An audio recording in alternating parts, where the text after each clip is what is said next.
Assalomu alaykum aziz qarindoshlar. Bugun 2025-yili 6-oyning 28-kuni shanba.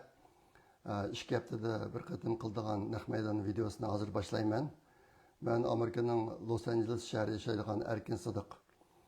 Bugun jami 7 cho'ng mazmun bor.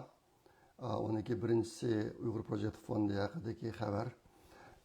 Yaqinda Norvegiyada yashaydigan do'stimiz Abdulla Ayub Los Angelesga keldi 6-oyning 22 kuni.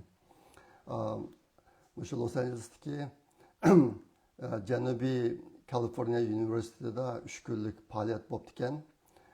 Shu faoliyatga kelib, biz uyga kelib, bizni yo'qlab, bir oqshom qo'nib, o'ylamdiki, mevalarga ancha eg'iz tegib degandek ashta qildi. Ba'zi rasmlarni Facebookga chiqarib qo'ydim.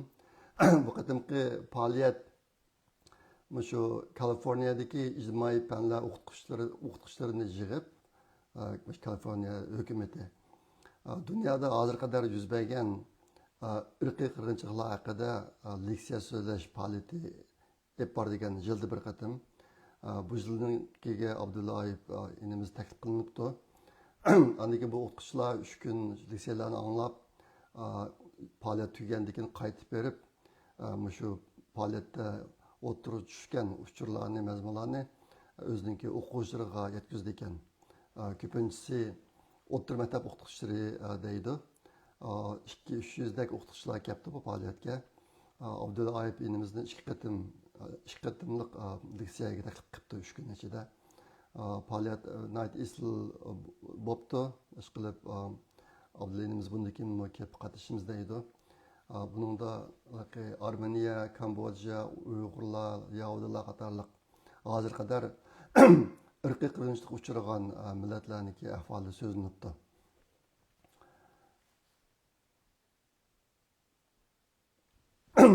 Ikkinchi mazmun chet eldagi Uyg'urlarga oid bir ahvol.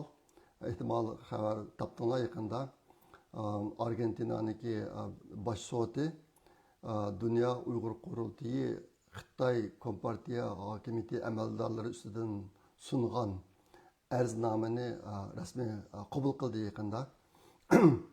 Xi Jinping boshliq amaldorlar ustidan qilingan arzni qabul qildi. Bundaq faoliyatlar buni ehtimol dastlab bu boshlang'ili bir qancha yil bo'lib qoldi. Dastlabda bu asosan 3 qadam bo'yicha bo'ladi bunda ishlar mendan tushunishimcha. Birinchisi siz bir arznamani tayyorlab, uni sotga berasiz. U chog'da sot uni topshirib oladi. Birinchi bosqich topshirib oladi. Ikkinchi bosqich qabul qiladi buni. Qabul qilib, "Ma diloni biz so'rsak bo'ldi ekan, endi so'raylik bu diloni shundan boshlab" deb bu ikkinchi bosqich bo'ladi. Uchinchi bosqich bu dilo qarta hukm chiqirdi endi. Shu vaqtim bo'lgan ish ikkinchi bosqich. Bu diloni rasmiy qabul qilganlik bosqichi bo'ldi yaqinda. Bu bir zo'r ilgirlash. Xalqaro ishtirokchilar astroq bo'lar ekan, bir uni yo'llab arznamani topshirib bo'lgandan keyin u vaqtda buni qabul qildik, qilmadik degan qarorni olishga bir qancha yil ketadi ekan. Endi vaqtim qarordan qaror qilinib qabul qilinibdi. Xudoyim bilsa, 3-chi bosqichda buni ishdan yaxshi natija kelib chiqadi. Bugun so'ragan 3-chi mazmun vatan haqida. Men har qatimliq videolarda sizlarga vatan haqidagi ba'zi videolarni ko'rsatdim. Videolarda asosan Amerika Washington DC'da yashaydigan Zumrat Davud singlimizniki Facebook hisobidan oldim. O'tgan qatimki videoda men telefonimni tashlab qo'ymabdi ekanman. Ko'rsatmadim. Tunogin videolarni biroq ko'p deb izlasam, Zumrat Davud singlimizniki Facebook hisobi yo'q. Burunqisi yo'q. Yangidan chiqib qo'ygan birisi bor ekan, uningda vatanga kelgan videolar yo'q. Shuning bilan bu singlimizni telefon qildim men tunogin.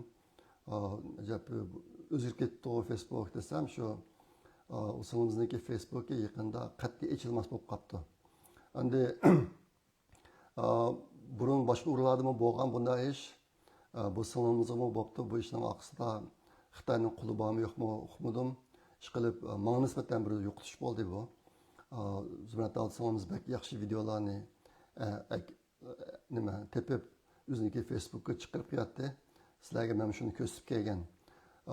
Olsangiz aslidagi Facebookni qaytadan ochishga tirishib bakmoqchi. Ama yanında vaqtlik açıp qo'yganda hech qanday video yo'q ekan texi. Ashta bo'lsa men tunugin biraz izledim. Biraz izlab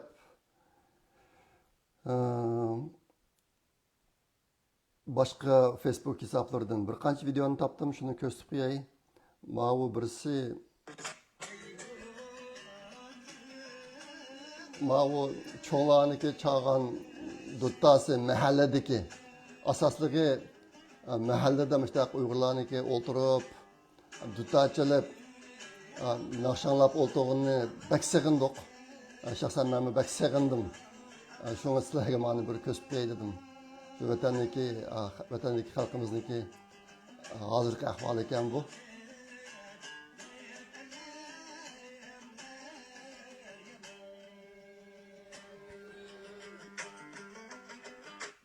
Anından keyin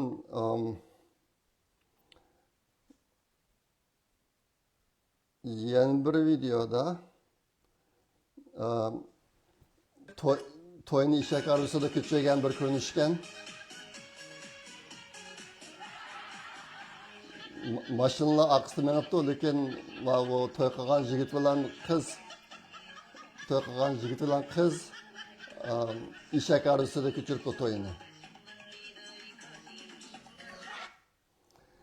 Men 84-yilda to'y qilgan chaqda kichik Jeep mashinalar vardı. Shu Jeep mashinada o'tkazgan to'yni. Qolgan to'yga kelgan do'stlarimiz cho'ng qora mashinada o'ltirib o'tkazgan. Keyin to'ylar o'zib ketdi. Hozir mala burunqa qaytib ishak arasida kechirdi. Qiziqarli tuyuldi mana shuni sizga ko'rsatib qo'yay dedim.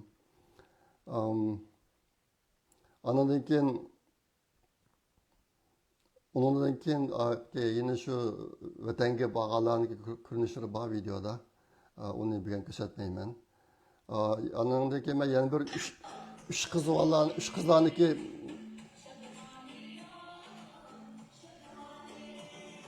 qizlarniki naqsha etgan bir ko'rinishni uchratib qoldim.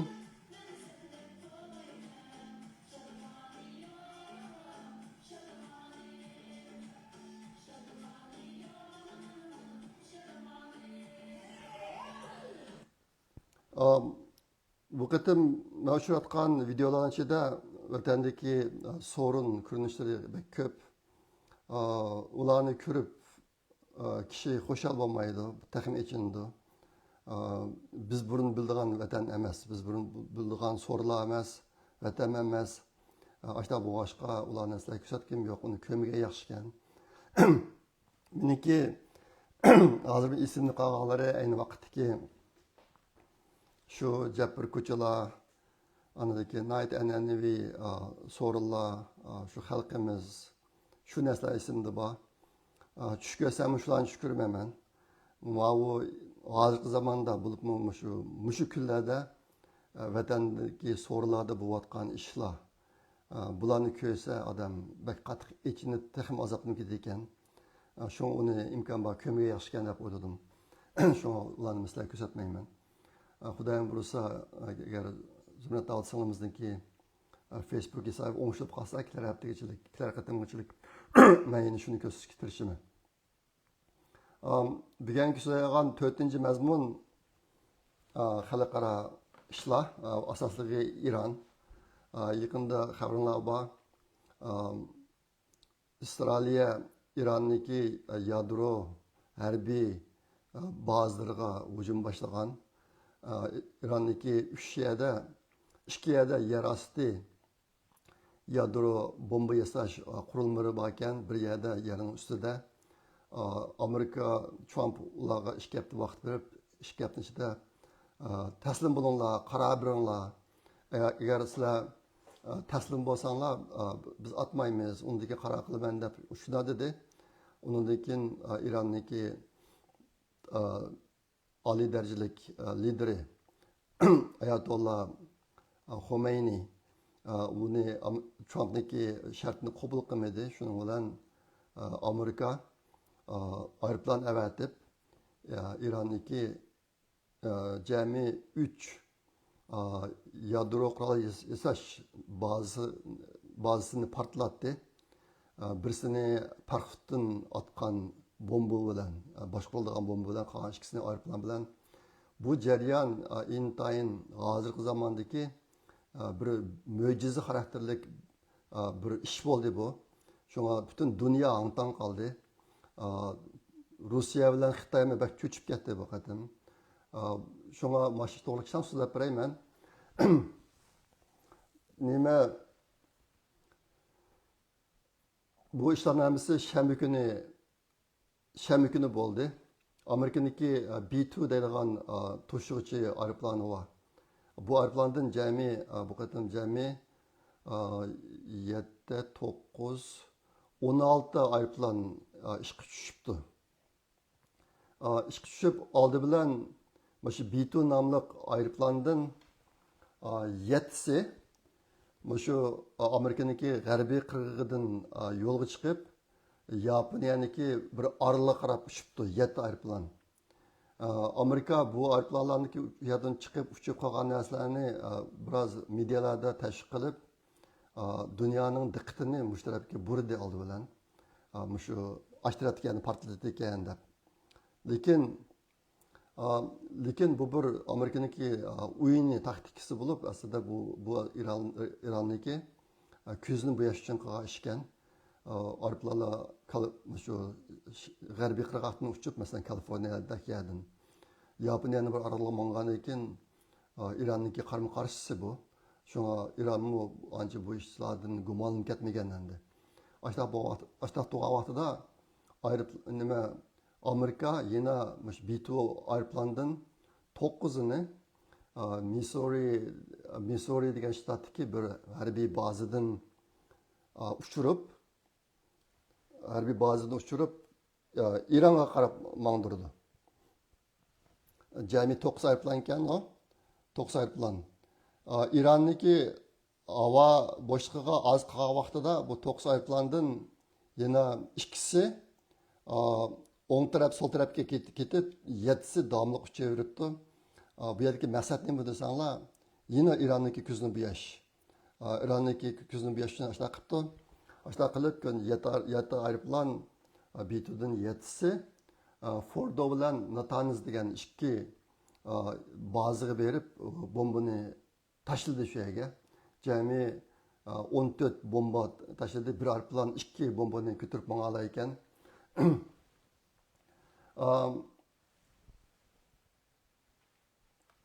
Bu bombani tashlagan vaqti Ironniki vaqti atgan soat 2ga to'g'ri keldi. Tong otishdan burun endi. Ashta bo'g'ashqa Ironmu yishimini tuymay qoldi. Bu qatim Amerika jami bu yolg'iz 9 aeroplan emas, Ironga qarab uchgan aeroplan jami 125. Buning ichida B2 degan aeroplanni qo'g'daydigan aeroplanlar bor. Andan keyin bu qo'g'duvchi aeroplan, andan keyin Ironniki radar va xabarlashish elektronlik qurilmalarini ishlamas qilib qo'yadigan aeroplanlar bor. Buni inglizcha electronic jam deydi. Xitoycha Dianziganro deydi. Bu elektromagnetik to'lqin orqali bo'ladigan narsa. Ironniki radarlarini, andan keyin xabarlashish uskunalarini ishlamaydigan qilib qo'yadigan aeroplanmi birga uchib minibdi. Andan keyin bu Amerikadan Ironga bag'achilik aeroplan to'xtamay jami 18 soat uchdi. Bu B2 degan aeroplan har bir aeroplan 2 dan bomba ko'targan. Har bir bombaniki eg'irligi 13 tonna 600 kilogram. Bir bombaniki eg'irligi 13 tonna 600 kilogram. Shunday bo'lgan chog'da har bir aeroplaniki ko'targan yuki 30 tonnaga yaqin keladi.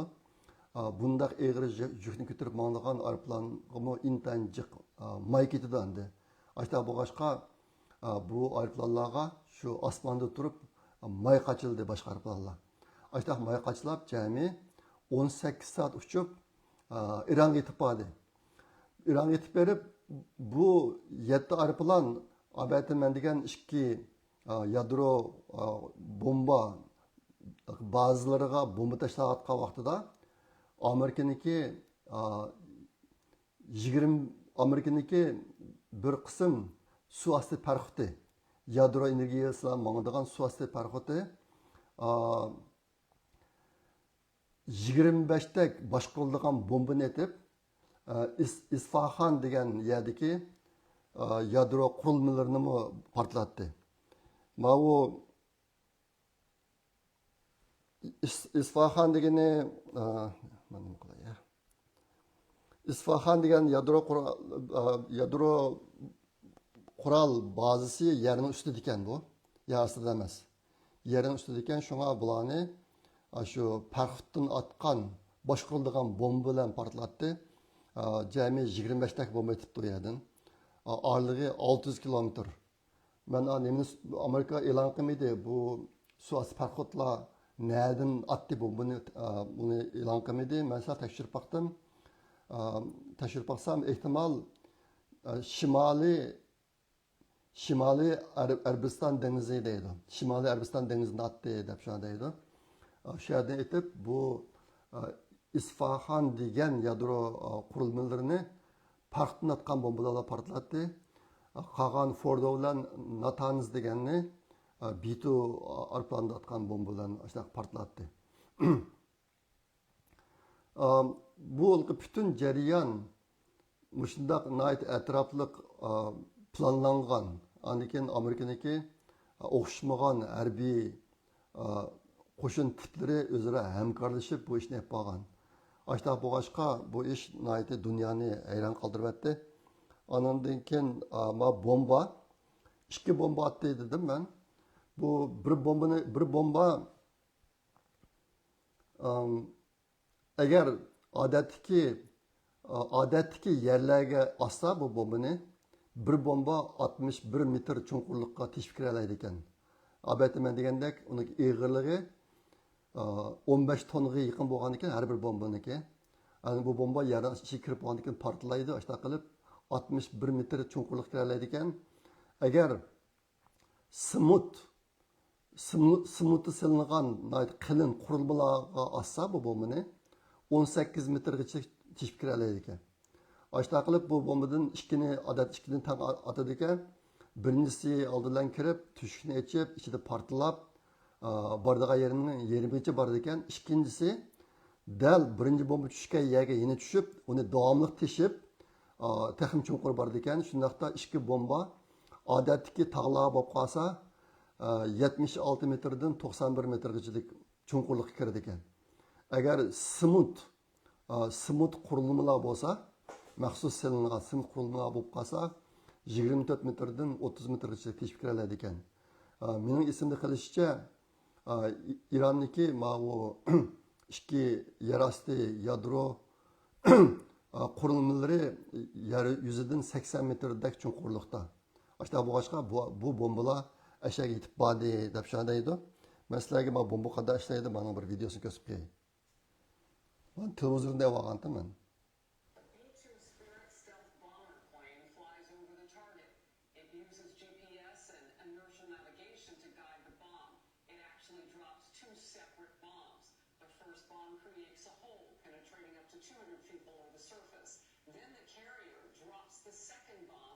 Which goes even deeper and creates damage, a lot of damage. Brett Sadler, retired Navy captain, former Pentagon official under both Obama and Trump. Ondan keyin yadro qurilmalariniki bir qism ko'rinishlari İranniki.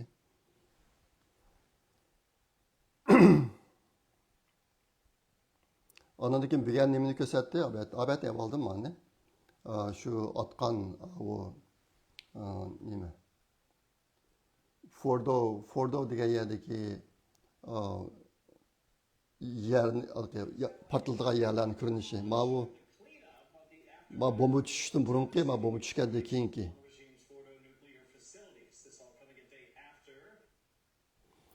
Bu yerda yana bir narsasini chiqib qolibdi. Bu yerasti Irondagi yerasti yadro bomba qurilmalarini yaslashi 15 yildek davom qilibdi. Bundan 15 yil burun boshlangan ekan. Amerika izchil kuzatib kelayotgan ekan buni. Ular qancha cho'nqurlik bo'ldi, qandaq narsalar bor ichida masalan degandek hamma kuzatib kelayotgan ekan. Ashta boshqa bir xabar bor ekan bu ishlardan. Bu qatim bular bombani atgan chog'da 80 metr cho'nqurlikdagi qurilmalar u yerda odamlar ishlash uchun bir shamol olmaydigan tunnel bo'lishi kerak. Shamol tunnel, xuddi mo'riga o'xshash. Amerika uni bildi ekan. Bu shamol almashtirish tunnelniki, mo'risiniki, eg'izniki cho'nligi, tonlatqonniki ishigidek keldi ekan. Bu qatim bombani shu yerga yetibdi. Shu yerga atgandan keyin bombaniki yuki taxmin yeniklabdi, taxmin cho'nquraq kirdigan bo'lib. Ashundaq planlab etibdi bu bombalarni. Shunday qilib bu bomba nima etib bo'lib, anandan keyin mana bir qaraydi ya. Bomba nima etib bo'lib, uning nima? B2 degan aeroplan, B2 degan aeroplanning rasmini ko'rsatib qo'ymoqdaman men. Aytib bir g'alati yasalgan aeroplan, qop-qora. Bu aeroplan kelgan elektromagnetlik to'lqinlarni shimirib oladi. Shimirib olganligi uchun radarga tushmaydi bu aeroplan. Radar ko'rmaydi bu aeroplanni. Mening radarlardan xabarim bor. Men 1983-yili Shanxay Qatnash universitetida bir yil o'qidim. Elektromagnetlik to'lqini texnikasi qatorliq. Anadan keyin yozlik ta'tilda Nanjingdagi 720 zavod degan bir yo'tkalma radar sistemasini yasaydigan zavodga berib 2 oy praktika qilgan. Shu praktika qilish jarayonida shu Nanjingdagi aydirmasidan uchib chiqayotgan, qo'nayotgan aeroplanlarni ko'rib o'tirdik biz radarda. Bu ishlardan biroz xabarim bor, albatta men shular deganlikni elektronik jam deydi. Tianzi Ganro degan bu ishlardan bitta xabarim bor meni texnik jihatdan. Mana bu B2 degan bomba bu elektromagnetik to'lqinni shimirib oladi uniki teshidagi posti.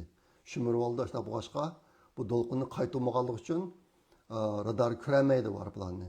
Lekin qolgan aeroplanlarni ko'ralaydi. Masalan, F-35 degan aeroplanlar bu qatim bu uch aeroplan ichida shu bor. F-35larniki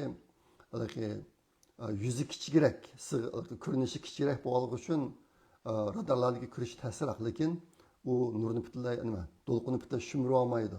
Hatta bu boshqa uni radar ko'ralaydi. Shuning uchun Amerika bu qatim oldi bilan shu radarlarni ishlamaydigan qilib qo'ydigan aeroplanlarni birga uchratibdi.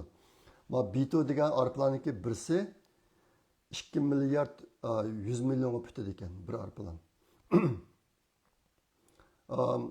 Shunday qilib bu qatimki bu ishlar butun dunyoni angtan qoldi, bak hayron qoldi. Texnikasining qaysi darajada bo'lganligiga nisbatan. Andan keyin eng azoblanigini Xitoy va Rossiya. Nimishqa deganda xaronlarda bor. Rossiyaniki hozir Ukraina bilan urushyotdi. Shu urushayotgan drone, uchquchisiz aeroplan, kichik tipdagi aeroplanlar. Bu aeroplanning xil ko'p bir qismini Iran ta'minlayotgan. Bu qatim u narsani butunlay vayron qilyapti Isroil.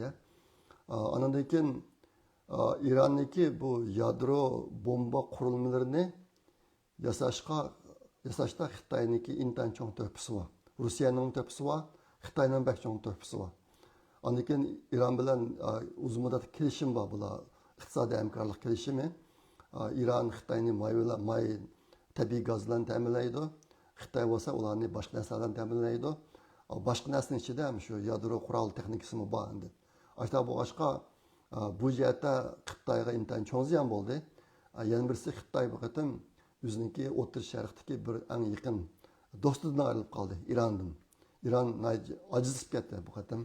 Mush qatimki portlatish jarayonida Iron Amerikaga qarshi bir aeroplan uchirolmadi yoki yerdan osmondagi nishonga otadigan bir bombani otolmadi. Jimjitlam, uxlab qolgandek mumkin. Ashta qolib ketdi. Shunga Ani kishilar davatidi Irondagi harbiy kuchi necha 10 yildan asli keltirolmaydigan darajada ajizlab ketdi deb. Hatta bu boshqa Xitoy hozir o'ziniki eng yaqin bir hamkorlashqusidan ayrilib qoldi. O Xitoyga ziyon cho'ng bo'ldi. Shunga hozir ketsa eng yaxshi uxlayolmayotganlar mushki davlat deb qaralyotdi. Bu İrandagi ishlar haqida Uyg'ur Project Fondiniki Uyg'ur axborot markazida bir video ishildi maxsus. 2 kun oldida taqatdik uni. Uni ko'rib baxsanglar bo'ladi. Hozir endi bu ishlar bo'lib bo'lgandan keyin Trump o'tirg'iga kirib İran bilan Isroiliya o'tirsida urush to'xtatish bir kelishimini amalga oshirgan. Amalga oshirib Trump buni e'lon qilib bo'lg'uchilik İran Isroiliyaga yana boshqarilgan bomba atdi. Ondan keyin Isroiliya İran'a qarata yana cho'ng hujumga o'tdi plan bilan. Hujumga o'tgan chog'da Trump buni anglab xap bo'lib biraz og'zini buzib tiladi mediani o'zilamkin. Bu go'ylar o'zini nima ish qilganligini bilmayotdi deb. Asata tillab andan keyin bu nimaga Isroiliyaga darhol telefon qilib Netanyahu Trump artlan to'xtat akat aqonga atmam dedi. Deganda shuning bilan Isroiliya Trumpning gapini anglab İran'a ketayotgan harbiy arpalarni hammasini yondirib akatdi. Yaqinda 2 kun oldida NATO'niki bir yig'ini bo'ldi. U yerga Trump bordi. Berib mush paranglar bo'lib, muxbirlar yig'inlarida Trump shu bu İran bilan Isroiliyaniki qig'ashi xuddi bir kichik bolalarniki urush qindaqli ish bo'ldi. İki bola urushib qolsa birdan qarab turib sal yerib qolgan chog'da ularni aritish kerak degan daraq gapni qilganda bu NATO'niki bosh sekretari haqiqatdan shunaqa bo'ldi. Kichik bolalar urushgan chog'da dadasi kelib ajratmasa bo'lmaydi degan gaplarni dedi endi. Deganda shuning bilan NATO'niki bosh sekretari Trumpni dada deb atadi deb bu gap butun dunyodagi medialarda taqilib ketdi. Bir yumordak narsa bo'lib tarqalib yaqinki agar xabarlarni ko'rayotgan bo'lsanglar Trumpni dada degan gaplar ko'p tarqaldi. Shu gapni anglaysizlar. Ishqilib mana ish bo'lib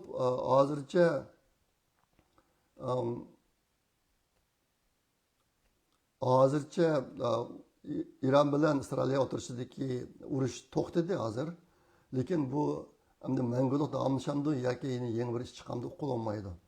Hozircha bu ishlar biraz ojizroq. Shunga davomli kuzatish kerak. Lekin men abiyatin bu qitimki Amerikaniki İrandagi yer osti 80 metr chuqurlikdagi yadro qurilmalarini portlatishniki Xitoyga bo'lgan zini ta'siri bek cho'ng bo'ldi dedim. Buniki yana bir sababi men burungi bir videoda sizlarga degan Xitoy Beijingga 30 kilometr keldigan Beijingniki g'arbiy janubiy bir joyida nihoyatda cho'ng bir harbiy boshqarish qo'mondonlik markazini silishni boshladi o'tgan yil. Bu harbiy qo'mondon markaziniki cho'ngligi, binosiniki cho'ngligi Amerikaniki 5 yulduzlik binosi Pentagon deb atilgan 5 yulduzlik binosidan 5 burjaklik binosidan 10 nasi cho'ng.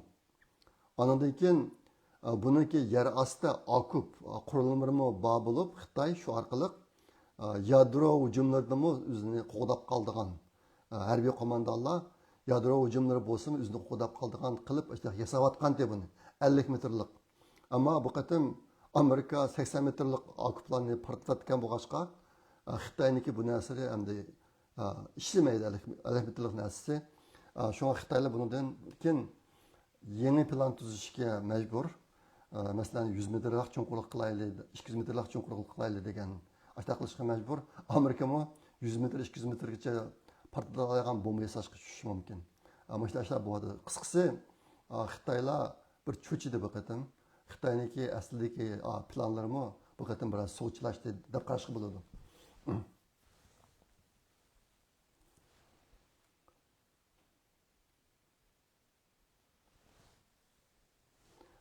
Bu qatimki shu to'qinish jarayonida, Irondagi to'qinish jarayonida Trump İranniki davlat tuzumini o'zgartirish haqida ozroq gap qildi. Amerikaniki qolgan amaldorlari, Rubio, qolgan boshqa amaldorlari biz Ironda tuzum o'zgartmaymiz, bizni ishga qiziqmaymiz, qilmaymiz deb turganda Trump agar hozirgi rahbarlari İranni bir ulug' davlat qilolmasa, u Ironniki tuzumni o'zgartirib ketgan yaxshi emasmi? Hozirgi rahbarlarni g'ultatga yaxshi emasmi degan gaplarni dedi. Bumi intayin cho'ng xabar bo'lib ketdi endi. Cho'ng xabar bo'lib ketdi. Sizlarga men yana bir narsani ko'rsatib qo'yay. Andikin bu shu Irondagi ishlarga ergishib İran xalqi dunyodagi u yerlarda biroz qo'zg'alyotdi. Men sizlarga bir narsani ko'rsatib qo'yalayman. Ko'rib qo'yay. Kullanması.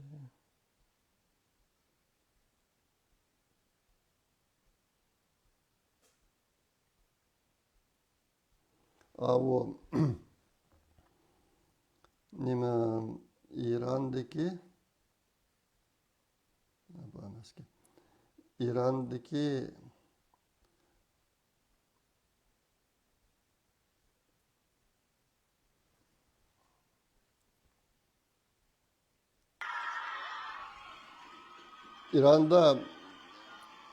İran'da o hanım kızlar hicaplarını evitip usluğu düşüp ağırlıklı nimege karşı ağırlıklı hükümetke karşı mesela işlerini kıltırıptı. Nime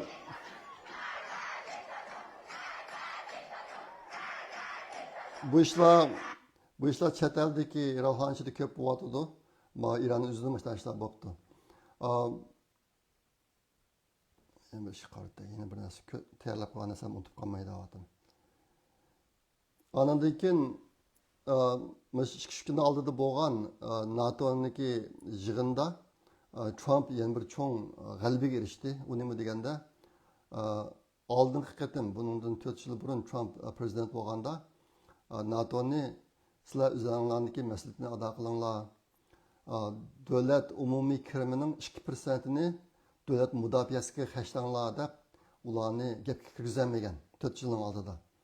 Bu qitim 5%'ni devlet umumi kirimining 5%'ni devlet müdafiəsiga xərclanglar deb mushu tashabbusni o'tirib qo'yib, buningga NATO'ga a'zo davlatlar ma'qul bo'ldi. Vaqt muddati 2035 yilgacha. Ya'ni keyingi 10 yil ichida NATO'ga a'zo davlatlar davlat kiriminiki 5%'ni davlat mudofaasiga xərclaydigan darajaga kelmoqchi. Buning sababi nima desanglar, bu qatim ko'rdinglar. Bütün NATO a'zolari, Yevropa birligiga tabi davlatlar bular o'zini harbiy jihatdan mudofaa qilishdan butunlay qolib qolgan. Hech kimisi yo'q. Asosan faqat Amerikaga tayinib o'zini qo'g'daydigan bo'lib qolgan. Ma qatim Rossiya Ukrainaga tajovuz qilib kirgandan keyin bu ish intayin qattiq chandi. Hozir Yevropadagilarning Rossiyaga taqabul turg'idek hech kimisi yo'q harbiy jihatda. Ashtaprovatga chiqib qolibdi, yalang'ochlar bo'lib qolibdi. Shunga Amerika qo'g'dimiz bo'lmaydigan. Shunga buni Trump deb yurib, biz sizlarni qo'g'daymiz deb nurun pulni sizlarga xarjlab, sizlar harbiyga xarjlamay, bizga qaraganda yaxshiroq yashab ketyapsizlar. Bu adolatsizlik. Hammamiz o'zimizni majburiyatni ado qilaylik. Aslidagi mening bilishimcha NATO qurilgan vaqtdagi kelishim NATO'ga a'zo davlatlarning hammasi o'ziniki davlat kirimining 2%'ni davlat mudofaasiga xarjlash. Lekin bu ishlar ijro qilinmay uzun muddat tashlanib qolganligi uchun hozir qadar kelib qolgan. Bu qatim endi Trump o'tirib kirib yurib NATO'ga a'zo davlatlarni davlat kirimining 5%'ni davlat mudofaasiga xarjlashga ma'qul qildi. Shunga bu intayin yana bir cho'ng xabar bo'lib ketdi. Hozir xalqarada xo'shallanarli xabar bo'ldi endi. Ashta qilsa Amerika tadrijiy holda o'ziniki askar Yevropadagi askarlarni qaytirib keladi Amerikaga. Endi xabarlarda bormikin buning ichida Ispaniyami bor. Hozir Trumpniki shu tashabbusiga ovoz qo'shmagan birdan-bir davlat Ispaniya, Spain. Spain bak askarlik qilyotdi. O'tganda Trump 75 davlatga chegara beji qo'shiman degan vaqtida bu davlatlarning hammasi degidek Trump bilan aloqalashib biz sizlar bilan hamkorlashamiz, Amerika bilan hamkorlashib bu ishni chiroyli hal qilamiz degan. Ammo faqat Ispaniyaniki prezidenti darhol Xitoyga borgan shu vaqtning o'zida. Maqsad Xitoy bilan birlashib Amerikada qabul turish. Bu qatimmi Ispaniya yenilam Trumpning chaqiriqqa ovoz qo'shmoqdi. Qolgan davlatlarning hammasi ovoz qo'shibdi. Bu ish keyincha nega bordi uqilolmaydi. Hozir ahvol shu.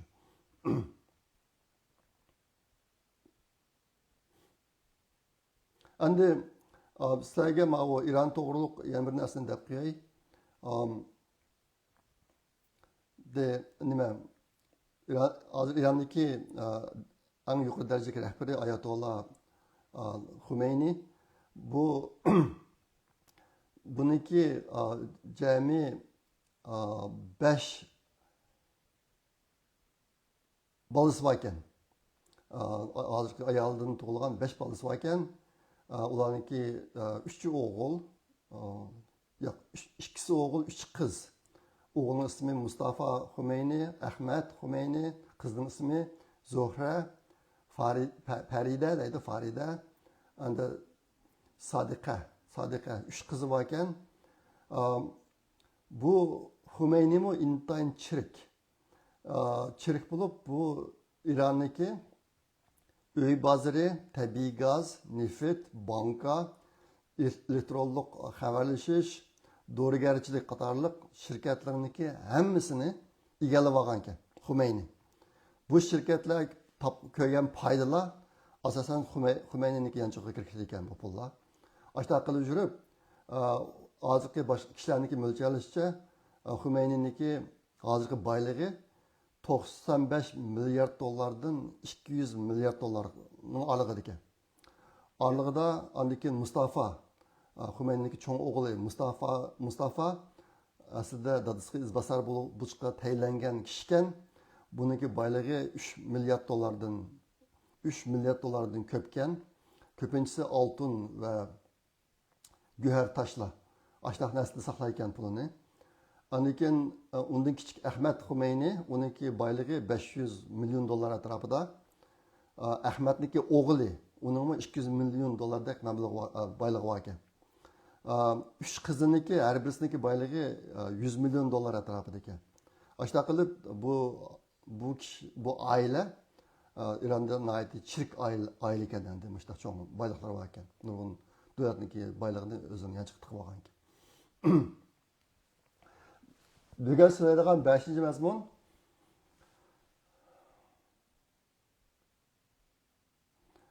mazmun Amerikaniki bir xabar chiqdi yaqinda. O xabar nima desanglar, Amerikaniki New York shahriniki boshliq saylimi ustida ish bo'lyapti hozir.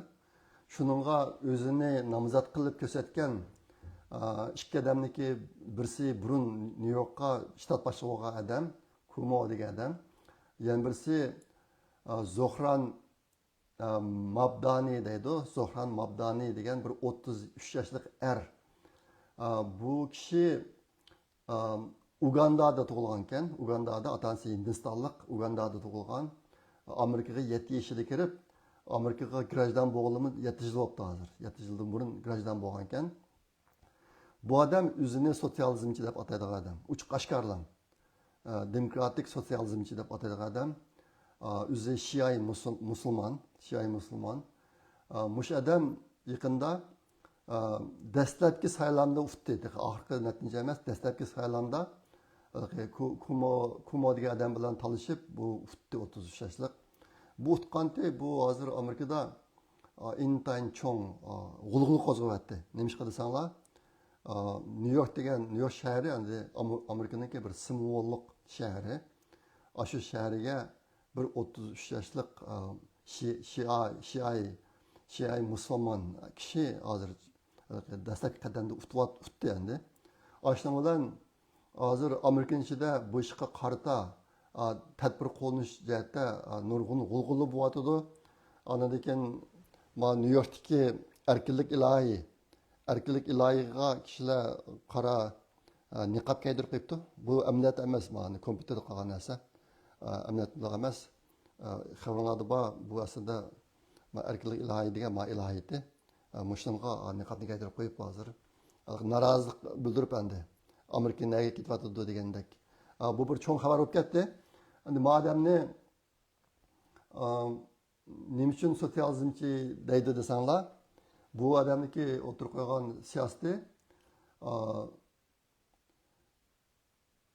birisi ijaraga beriladigan uylarniki ijara bahosini to'ntib o'tish, uni o'stirishga yo'l qo'ymaslik. Bu bir siyosat var. Ondan keyin baylardan elinadigan bajniki miqdorini zo'r darajada o'stirish. Ani shu orqali o'quvchilarniki butun o'qish chiqimlarini ko'tarib o'tish. Hatto yemekliklar do'konlarini davlat egaligiga o'tkazib olish, shaxsiy shirkatlardan davlatga o'tkazib olish degan siyosat bor ekan. Ondan keyin yeşil energiya 2035-yilgachilik shu energiyani butunlay 100% yeşil energiyaga aylantirish, o'zgartirish degan siyosat bor ekan. Ondan keyin soqchilarga ajratilgan xarajatni zo'r darajada azaytish. Bu siyosat bor ekan. Undaq bo'lsa Nyu-York shahri nima bo'lib ketadi? O'qisdan. Nyu-York shahri ajoyib bir shahar. Men Amerikaga yangi kelgan vaqtimda Nyu-York shahriniki yerasti poyezdlarda mong'ol bo'lmay ekan. Agar mong'moqchi bo'lsangiz, ya'ni cho'g'ingizga kam deganda $20 sep qo'yib mong'masangiz, haqli qishingizga pichoq bilan keldi ekan, pul ber deb, pul bermasangiz, pulingiz bo'lmay qolib qolsa, pichoqni tiqib ketdi degandik. Men 88da Amerikaga keldim. Shu chog'da Nyu-York shahri shunday ekandik. Keyin nurg'ish bo'lib ketdi. Keyin Giuliani degan birisi chiqib qilib o'ngishdi uni ashta qilib hozirlandi. Ammo bu qonunsiz ko'chmanlar haqlar kirib bular Nyu-Yorkda bekchiq bular. Shu Nyu-York hozir xil qalamqon endi. Madam deydi, soqchilarni qisqartman texmo deydi. Bu yana bir siyosat ekan. Ondan keyin Amerikaga qonunsiz kirganlarni qo'g'dash, ularga Amerika grajdanligini bir etish degandek siyosatlarim bor ekan. O'zi oshkora deykan, o'zi kommunizmni yoqlar ekan, Xitoyniki kommunizmni masalanga. Ashta boshqa bu ish intayin cho'ng g'ulg'ul qo'zg'ab ketdi. Hozir yaqinki xabarlardan anglashimcha bir qism boylar Nyu-Yorkdan ko'chib ketib turibdi. Masalanga Floridaga, Teksasga ko'chib ketayotganlar jihatda edi. Ondan keyin Wall Streetda iqtisodchilik shug'ullanganlarning bir qismi ko'chib ketimiz deyotdi degan xabarlarni oldim. Mana bir ish bo'ldi. Bo'yatdi hozir mamlakatda. Bugun so'ragan 6-mazmun Xitoy. Tunugun Trump Xitoy bilan savdo kelishimi imzoladi, savdo kelishimi hal bo'ldi degan xabar tarqaldi. Amerikaniki Xitoy bilan bo'lgan savdo kelishimi hal bo'ldi degan gap tarqaldi. Lekin buning mazmuni yo'q. Qandaq hal bo'ldi, nima hal bo'ldi degan hech qanday mazmuni yo'q. O'tgandagi oldin qatamki suhbatda deyishgani Xitoy Amerikaga kam uchraydigan metal materiallarni eksport qilishni qaytadan yo'l qo'yish. Buni Xitoy ma'qul bo'lgan. Ondan keyin Xitoy Amerikadan kiradigan mallardan 10% bajaldigan. Amerika Xitoydan kiradigan mallardan 30% bajaldigan. Ondan keyin fentanyl degan zaharli chekimlikka qarta oldigan 20% qo'shgan chog'da Amerika 50% bajaldigan mushtaqdab kelishgan o'tgan qatim. Lekin bu qatim bu narsalarniki qat'iy mazmun o'tirib qo'ymadi. Endi hozircha analistlar deydi, bu yeni Xitoyning o'yini. Hozir Amerika oldirab qo'shib ketib bordi. Xitoy hargiz uniki deganini qilmaydi. Hozir Amerikaning gelini bo'g'ib oldi. Kam uchraydigan metal materiallar bilan bu o'yinni o'ynab ketaverdi. Bundan keyin davatidi. Agar mana ketaversa, bir bo'lsa Trump Xitoyga qarta hozirqidimi vahshiy tadbir qo'llanishi mumkin deydi. Bu yerda nurg'un aniqsizlik bor hozirmi. Zodi qaysi qandoq bo'ladi uqib olmaydi. Bu qatim qisi Xitoy bilan kelishgan 3-chi qatimlik kelishim bo'lib qoldi. Bu qatim Trump qaytib chiqqandan keyin birinchi qatim Jenevada bir suhbat bo'lib bir kelishim tuzdi. İkinci qatim Londonda bir suhbat bo'lib yana bir kelishim tuzdi. Ma 3-chi qatim endi. Yeni kelishim tuzdiq. Kelishim hal bo'ldi deyotdi, lekin mazmuni aniq emas. Agar yaxshi xabar bo'lsa aniq deydi buni. Demaganda qarag'an chog'da taxayina nurg'un ishlar bor degan gap endi. Hozir Amerikaniki bir qism shirkatlari Xitoydan import qilgan kamushiraydigan to'pa Muşunki hozir to'xtab qolganligi sababidan intayin qiyin ahvol kelib qoldi. Ish to'xtab ketgan shirkatlar bor Amerikada. Xitoy mush bilan aytdi, gelni bug'ib oldi. Amerika bu ishni hal qilaman deb yo'l minayotdi. Tunugun Amerika Afrikadagi ikki davlatni kelishtirdi. O'rtasida urush bo'layotgan 30 yil bo'lgan davlatlar ekan bu. Bu ikkisiniki jidilni hal qilib, ular bundan urushmaydigan do'stlarni o'tadigan bo'ldi. Yani bular mush qatimki o'rtaga kirib bu ishni hal qilishda bir narsa bu davlatlar Amerikaga kam uchraydigan to'plarini bermoqchi. Shu kan ochadigan ishlarni bermoqchi bo'pti. Amerika bu yerda tirishyotdi, lekin hozirgacha bu ish butlay bo'lib qolmadi. Hozir Xitoyning qo'li qarashliq. Yaqinda necha kun oldin chiqqan yana bir xabar nima 7-oyniki 6-7 kuni 2 kun mashkular ayda 6-7-islar Brazilda ma o xish davlatlariniki yig'in ochiladi. Bu xish degani nima desanglar, aslida bu 5 davlat bir hamkorlik guruhi qurib olgan. Brazil, Rossiya, Hindiston, Xitoy, anikin Janubiy Afrika. Bu 5 davlatniki İngilizce isminiki baş harfini qo'shsanglar BRICS deb yoziladi. BRICS. Bu BRICS degani yozilishi emas, lekin o'qilishi xish. Xish kesakdiki xish. Xishga o'xshab qoladi. Ashta boshqa bu davlatlar bu guruhni BRICS deb atagan İngilizce. Keyin bu 2001-yili qurilib ekan. Anlakin 2010-yili 2001-yili qurilganchada Janubiy Afrika yo'q. 2010-yili Janubiy Afrika qo'shilibdi. Uningdan keyin yeni bir qism davlatlar qo'shilib, hozir jami 9 davlat bo'libdi bunga a'zo. Brazil, Rossiya, Hindiston, Xitoy, Janubiy Afrika, Argentina, Misr, Etiopiya, İran, Saudiya Arabiston va Birleşme Arab Xalifligi. Mush davlatlar qo'shilib, hozir jami 9 davlat bo'libdi. Endi mush yig'in, bularning yig'ini 6-7-yil 2 kun bo'ldi ekan. Xi Jinping men bormayman deb e'lon qildi bu yig'inga. Buni e'lon qilgandan keyin Xitoy analistlar ichida nihoyatda cho'ng g'ug'ul bo'lyotdi. Xi Jinpingning bormasligining sababi nima deb. Endi bir ko'z qarash Xi Jinping hozir o'ziniki hamma huquqini olib qoldi. Aşağı bu başqa hozir yangidan huquq chiqqanlar Xi Jinpingni bu yig'inga boqizmaydi deyotdi. Bir ko'z qarash. Yana bir ko'z qarash bo'lsa, bu qatimki bu yig'inga Putin bormaydiganligini e'lon qildi. Sababi nima desanglar, Putinni xalqaro jinoiy ishlar sudi Putin haqida tutish buyrug'i chiqargan. Braziliya mushu xalqaro jinoiy ishlar sudiniki a'zosi. Şunga a'zo davlatlarning birisi.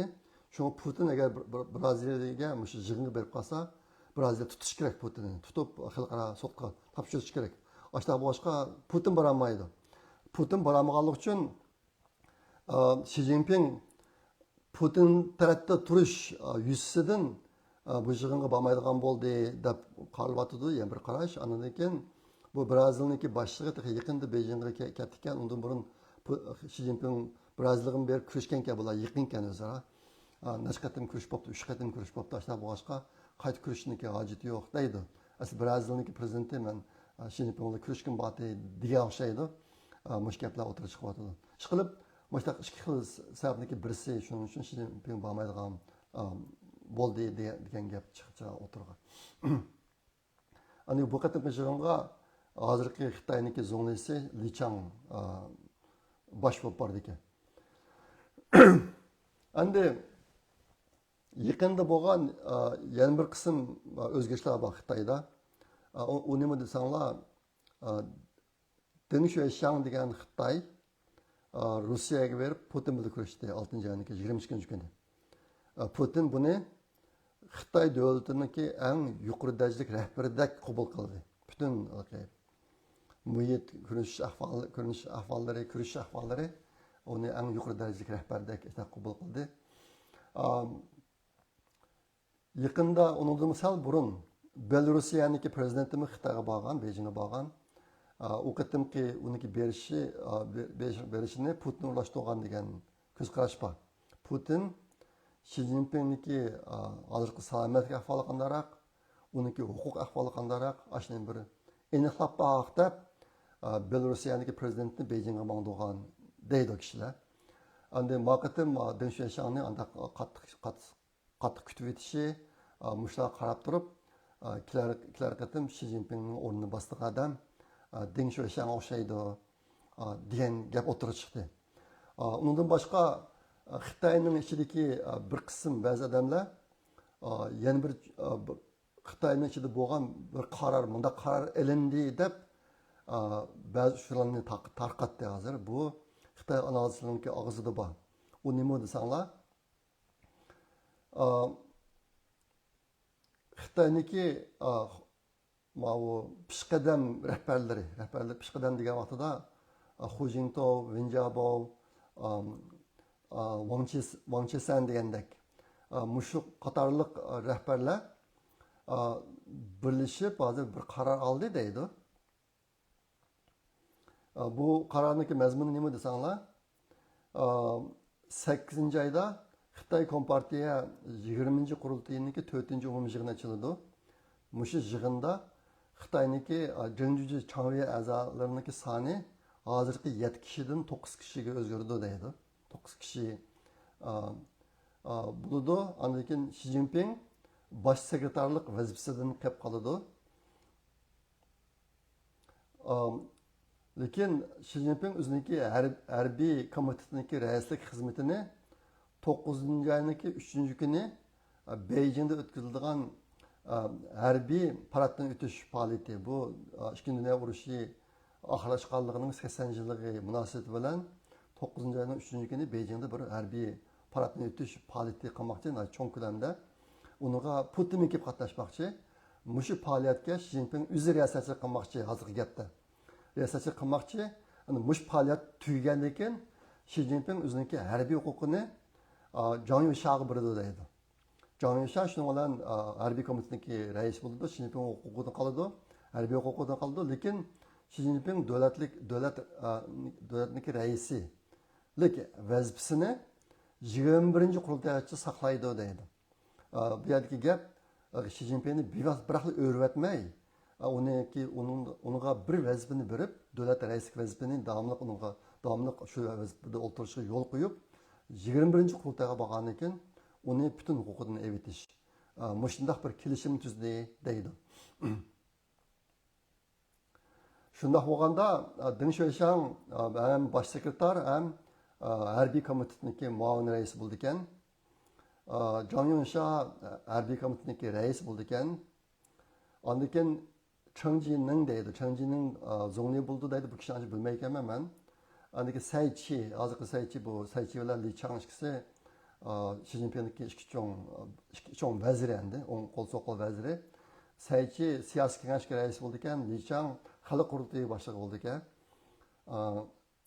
Ondan keyin Zhang Guochang degan birisi Xitoy Kompartiya Intizom komitetidagi sekretari bo'ldi ekan. Mushtaq degan buni Xitoylar ichki jihatdan qaraqib bo'ldi deb birisi pash qildi bu gaplarni, lekin bu ishonchli xabar emas.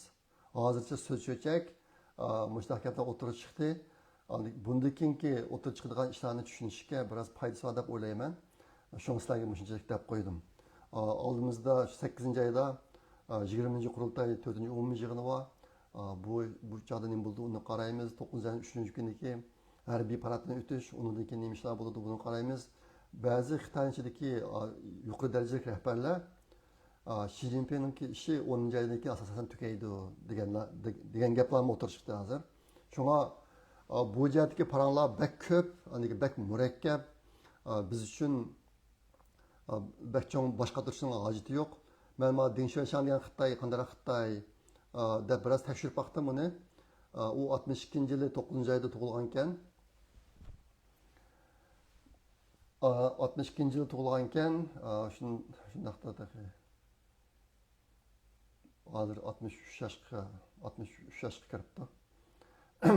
63 yoshga kiribdi. Andan keyin bu Xi Jinpingning yaqin do'sti, o'tgan maslaga degan Xi Jinping maxsus Shanxayga berib, shunga ko'rishib keldi dedi. Hozir u Xitoyniki birinchi darajalik muavin jurnalistga hozir Xitoyniki. Andan keyin Jinjujiniki 6-chi o'rinda turadigan Jinjuji Changweiga a'zosi, Deng Xiaoping degani.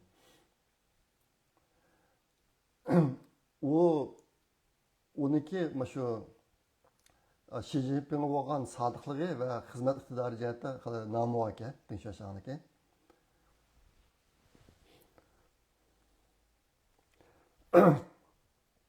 Nima oyoqqa kechiringlar. Jiangsu o'lkasiniki Nantong shahrida tug'ilgan ekan.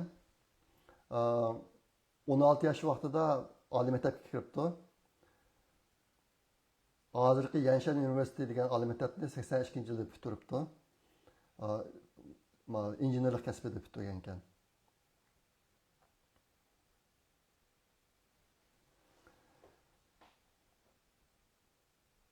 Yaqinda u yana Xitoyniki markaziy ilm-fan komitetiniga boshlig'i bo'ldi. Hozir arxeol texnikaliga mas'ul ekan bu.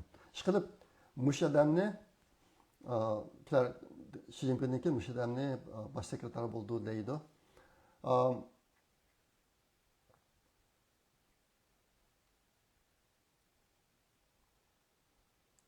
Yaqında Xi Jinping nimaga bordi? Qozog'istonga, Xaronada bor.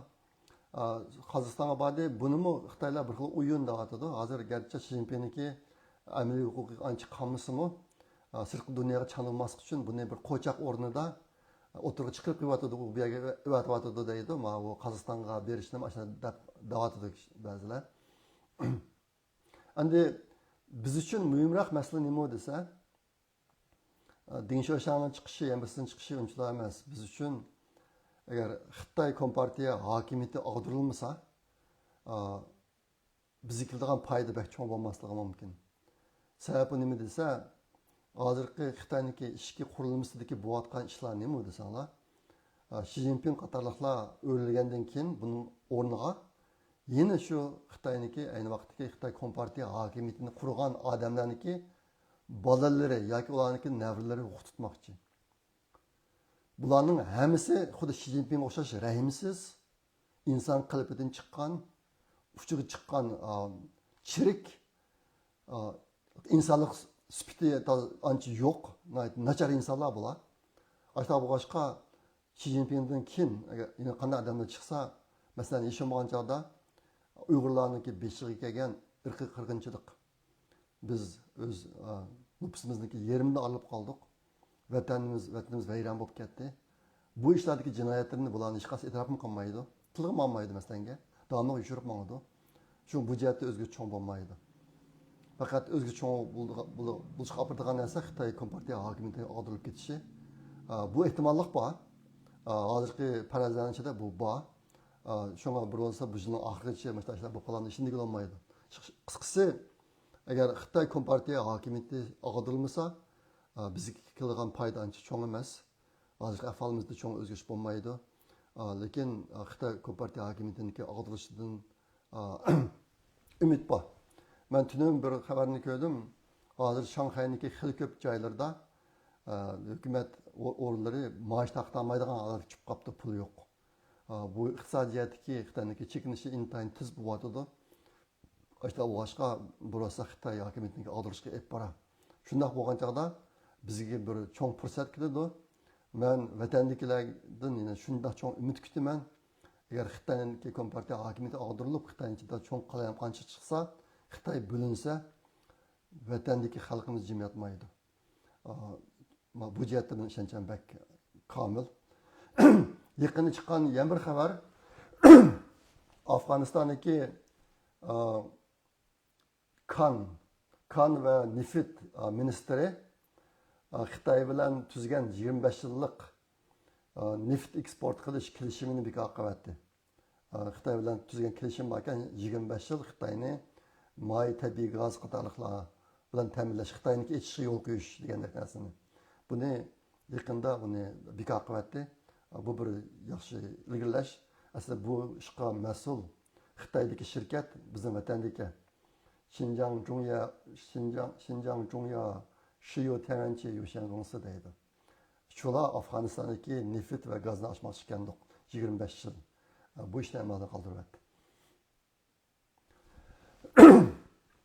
Bugun so'zlaydigan 7-mazmun koinot haqida yaqinda bir xabar o'tirib chiqdi. Rubin teleskopi deb yer yuzida bir teleskop bor. Chiliniki Atacama jilg'isida. O yer yuzidan 2,5 kilometr egizlik ekan, o'sha yerga solgan bir nima. Teleskop, mani unutib qoldim men. Deng shu shangligim shu. Tarqatim rais bo'lib qolish ehtimoli bor odam shu. Shu teleskop aslida bu yil ishga tushib, kelarjidagi rasmiy xabar berishni boshlagandik. Shu men bilgan buni bo'ldigan.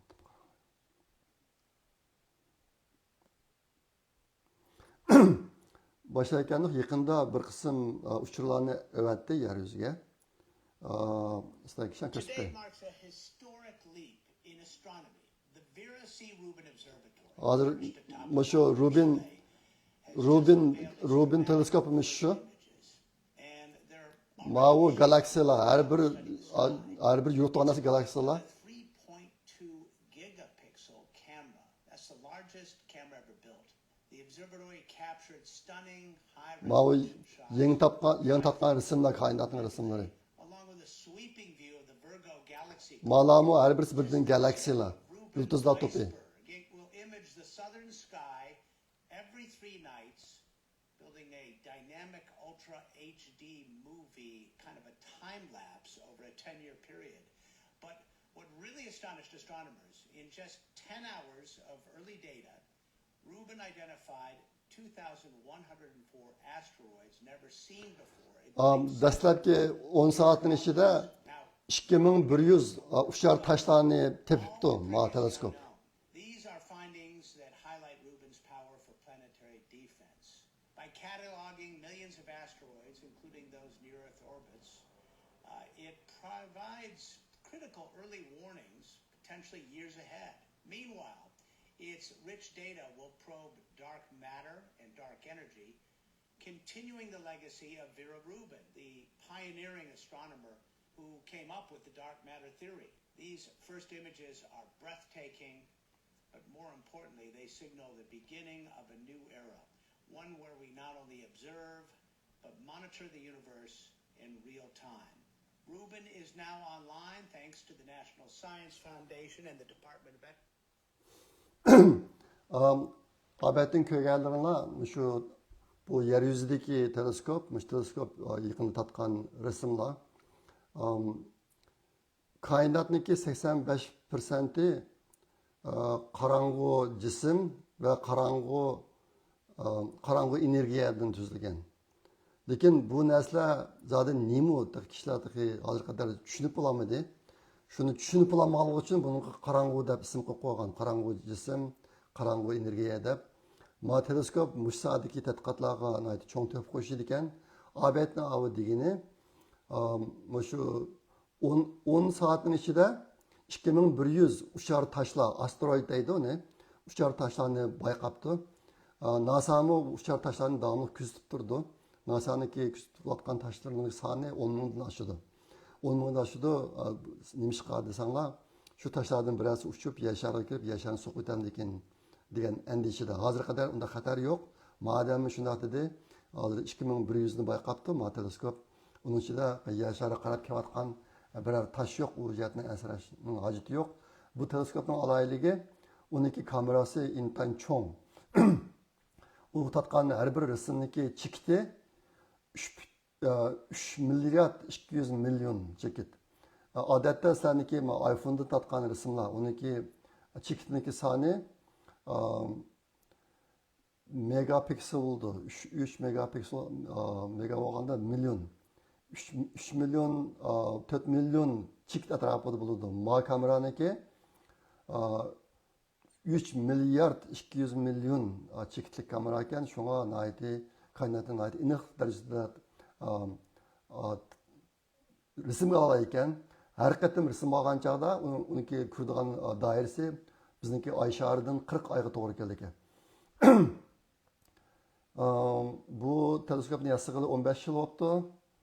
Anikin bu yil chiqib tushdi ekan, kelayotgan boshlab rasmiy uchurlarni mandirish boshlaydi ekan. Bu teleskop kainatdaki galaksi deganimiz yulduzlar to'pi. Yulduzlar to'pidan 20 milliard yulduzlar to'pini tekshirmoqchi ekan. Andan keyin millionlagan uchar tashlarni tekshirdi deydi. Ish qilib qilmoqchi bo'lgan ish bekchiq. Ehtimol men jiqtadim sizlarga. Hozir kainatda 200 milliard bilan 2 trillion atrofida galaksiya bor. Galaksiya degan yulduzlar to'pi. Har bir yulduzlar to'pida yana intan ko'p yulduzlar bor. Biz yashayotgan galaksiyaning ismi Samanyoli galaksiya, bizning Samanyoli galaksiya. Samanyoli galaksiyaning o'zida 200 milliard yulduz bor. Bizniki Quyosh shu 200 milliard yulduzniki birisi. Ashunday bu kainat bek cho'ng. Shu teleskop bundan keyin asada nati cho'ng ishlarni qilmoqchi ekan. Shunday qilib bugun so'ragan mazmunlar tugdi. Ehtimol uzun bo'lib ketdi. Men bir 2-3 ta mazmun so'zlab zaminni rohatroq tayyorligim bechiq vaqt sarf qilmay ishlar qilay deb tirishib boqay desam, 2 haftaning ichida u xabarlar 5 yig'ilib ketib, tayyorlik qilishga xilja vaqtim ketyapti. Video misol uzrab ketdi qachon. Shunday bo'lsin-u. Xapamanglar. Bu damsa kelar qatim ko'rishga omon bo'linglar. Xayr xo'sh, Allohga omonat.